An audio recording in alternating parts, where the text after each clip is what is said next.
সুপ্রিয় দর্শক আসসালামু আলাইকুম, কেমন আছেন আপনারা? নিশ্চয়ই ভালো আছেন। আজকের ভিডিওতে আপনাদের সবাইকে স্বাগত জানাচ্ছি। আজকে আমি আপনাদের সাথে শেয়ার করব আপনাদের থেকেই পাওয়া অনেকগুলো প্রশ্নের উত্তর, যার মধ্যে থাকবে নর্মাল ডেলিভারির লক্ষণ নবম মাসের কত সপ্তাহে বা কখন প্রকাশ পাবে, সবার মধ্যেই কি সবগুলো লক্ষণ প্রকাশ পেতেই হবে, না পেলে কি নর্মাল ডেলিভারি হবে না, এছাড়া আরও বিভিন্ন প্রশ্নের উত্তর। তাহলে চলুন মূল ভিডিওতে যাওয়া যাক।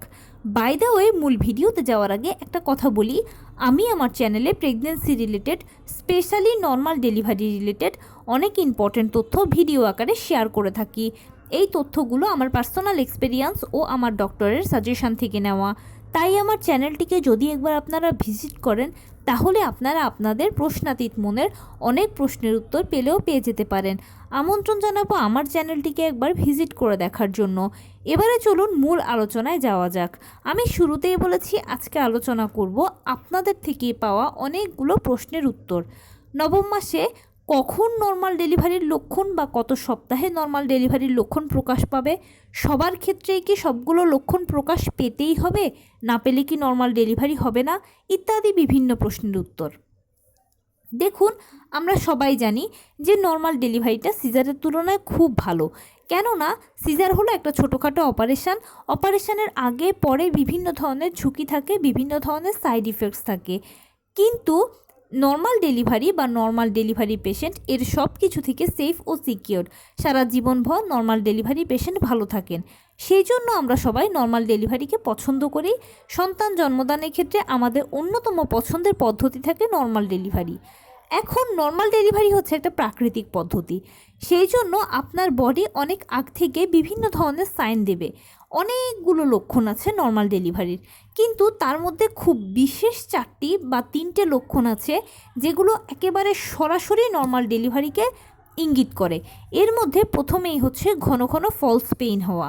ফলস পেইনটা হচ্ছে কোমরের দিক থেকে শুরু হয়ে তলপেটের কাছে এসে পায়ের নিচ দিয়ে চলে যাবে। ডেলিভারির পূর্বে এই ফলস পেইনটা ঘন ঘনই হয়ে থাকে, বা এই ফলস পেইনটা হলে বুঝতে হবে যে আপনার ডেলিভারিটা নর্মালেই হবে। অরিজিনাল পেইন আসার কিন্তু আগেই ফলস পেইনটা বেশি বেশি হয়। দ্বিতীয় হচ্ছে ঘন ঘন প্রস্রাবের চাপ। আপনার ঘন ঘন প্রস্রাবের চাপ হচ্ছে আপনি হয়তো ওয়াশরুমে যাচ্ছেন, 2-1 ফোঁটা প্রস্রাব হচ্ছে বা কখনো প্রস্রাব হচ্ছেই না, কিন্তু সবসময় আপনি একটা প্রস্রাবের চাপ অনুভব করছেন। এর কারণ হচ্ছে আপনার বাচ্চা এখন সেফালিক পজিশানে চলে গেছে। সেফালিক পজিশানটা হচ্ছে নর্মাল ডেলিভারির পজিশান। সেফালিক পজিশান মানে হলো বাচ্চার মাথাটা নিচের দিকে চলে গেছে আর পাটা বুকের কাছে চলে গেছে, মানে সে এখন পুরোপুরি প্রস্তুত হয়ে গেছে ডেলিভারির জন্য। আর এর ফলে আপনার ইউরিনারি ব্লাডারের উপর একটা চাপ পড়ছে, যার ফলশ্রুতিতে আপনার ঘন ঘন এরকম প্রস্রাবের চাপ অনুভব হচ্ছে। ঘন ঘন পেট শক্ত হওয়া, এটা খুবই একটা ইম্পর্ট্যান্ট এবং একেবারে সরাসরি এটা নর্মাল ডেলিভারির দিকেই ইঙ্গিত করে। ঘন ঘন পেট শক্ত হওয়াটা খেয়াল করবেন, আপনার পেট নিজে নিজে শক্ত হয়ে নিজে নিজে ছেড়ে দিচ্ছে। এটা যদি 24 ঘন্টার মধ্যে 2বার বা 3বার হয় তাহলে ঠিক আছে, কিন্তু 10বার, 12বার, 15বার যদি হয় তাহলে এটা খারাপ। এটার জন্য আপনাকে অতি দ্রুত ডাক্তারের কাছে চলে যেতে হবে। বারবার পেট শক্ত হওয়া মানে বললাম 10বার, 15বার এরকম ঘন ঘন পেট শক্ত হওয়া মানে হচ্ছে কোনো একটা খারাপ বা ইন্টারনাল কোনো সমস্যার ইঙ্গিত দিচ্ছে। কিন্তু যদি 24 ঘন্টার মধ্যে 2বার বা 3বার হয় তাহলে এটা স্বাভাবিক। এটা হলো জরায়ুর কন্ট্রাকশন, মানে ডেলিভারির সময় এরকম যখন আপনার পেট সংকোচন প্রসারণ হবে তখনই বাচ্চা ভেতর থেকে চাপ দেবে। এটা তারই একটা প্রিপারেশান।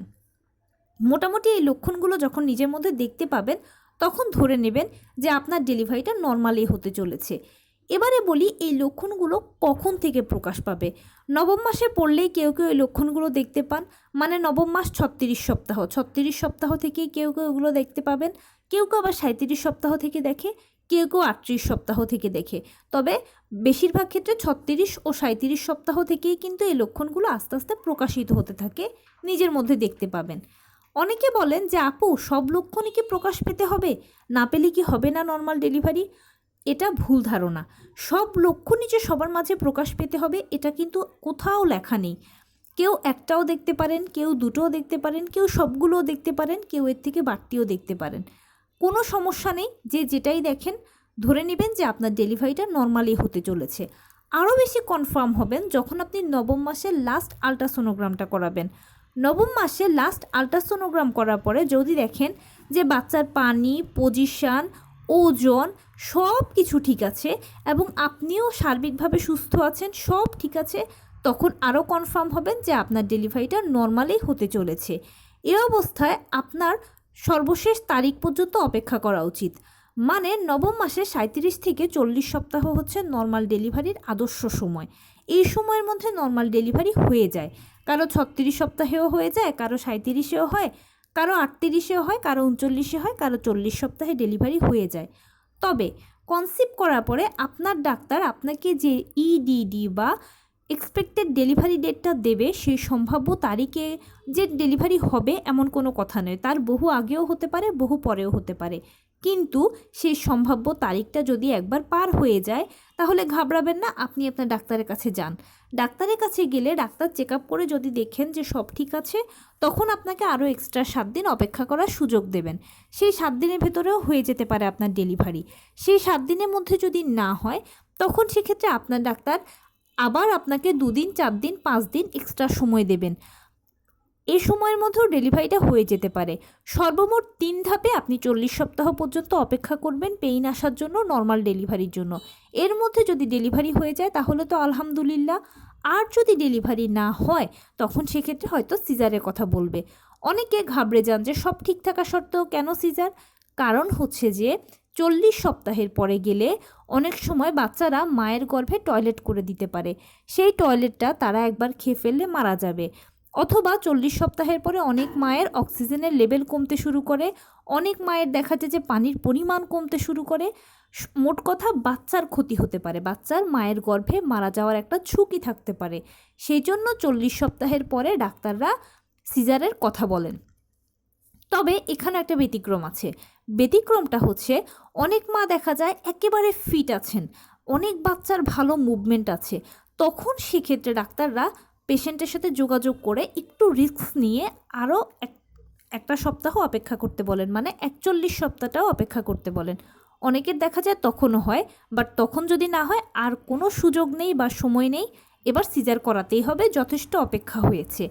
পুরো প্রক্রিয়াটা শোনার পরে আরেকটা কথা বলি, সেটা হচ্ছে এরকম নর্মাল ডেলিভারিও টুকটাক হয়ে থাকে। কিছু কিছু মায়ের দেখা যায় যে কোনো লক্ষণ নেই, কোনো কিছুই নেই, সব একেবারে স্বাভাবিক আছে, কিন্তু হঠাৎ করে ধরেই পেইন উঠে 2-1 ঘন্টার মধ্যে ডেলিভারি হয়ে গেল। এটা খুব কম হয়। 97 বা 98% ডেলিভারি কিন্তু লক্ষণ প্রকাশ পাওয়ার পরে যা যা নর্মাল ডেলিভারির ধাপ আছে সেগুলো কমপ্লিট করার পরে হয়। আর হয়তো 1% বা 2% নর্মাল ডেলিভারি এরকম হতে পারে। সেই জন্য আপনি যদি নিজের মধ্যে যেরকমই লক্ষণ দেখেন না কেন বা লক্ষণ না দেখলেও ঘাবড়ানোর কোনো কারণ নেই। আপনি অপেক্ষা করবেন, সর্বোচ্চ 40 সপ্তাহ পর্যন্ত অপেক্ষা করবেন। আপনি অপেক্ষা করবেন, সর্বোচ্চ সময় পর্যন্ত অপেক্ষা করবেন এবং অবশ্যই আপনার ডাক্তারের সাথে যোগাযোগ করবেন। ডাক্তারের সাথে যোগাযোগ করে যদি অপেক্ষা করেন তাহলে মানসিকভাবে আপনিও শান্তি পাবেন এবং সবসময় আপনি ডাক্তারের একটা অবজারভেশনে থাকতে পারলেন, আপনার নিজের জন্য এটা ভালো হলো। তো এই ছিল আজকের ভিডিও। কেমন লাগলো বলুন। যদি ভালো লেগে থাকে ও হেল্পফুল হয়ে থাকে তাহলে প্লিজ লাইক, কমেন্ট, শেয়ার করতে একদম ভুলবেন না। আর সেই সাথে আমার চ্যানেলটিকে সাবস্ক্রাইব করার বিনীত অনুরোধ রইল। পাশে থাকা বেল আইকনটি ক্লিক করে দেবেন যেন আমি ভিডিও আপলোড করার সাথে সাথে আপনারা নোটিফিকেশান পেয়ে যান। যদি কোনো প্রশ্ন থাকে কমেন্টসে জানাবেন, আমি রিপ্লাই দেব। প্লাস যদি কোনো পরামর্শ থাকে যে কোন বিষয়ের উপরে ভিডিও বানালে আপনারা উপকৃত হবেন সেটাও জানাবেন। আমি আপনাদের পছন্দের সর্বোচ্চ প্রায়োরিটি দেব। ভালো থাকবেন, সুস্থ থাকবেন। আসসালামু আলাইকুম।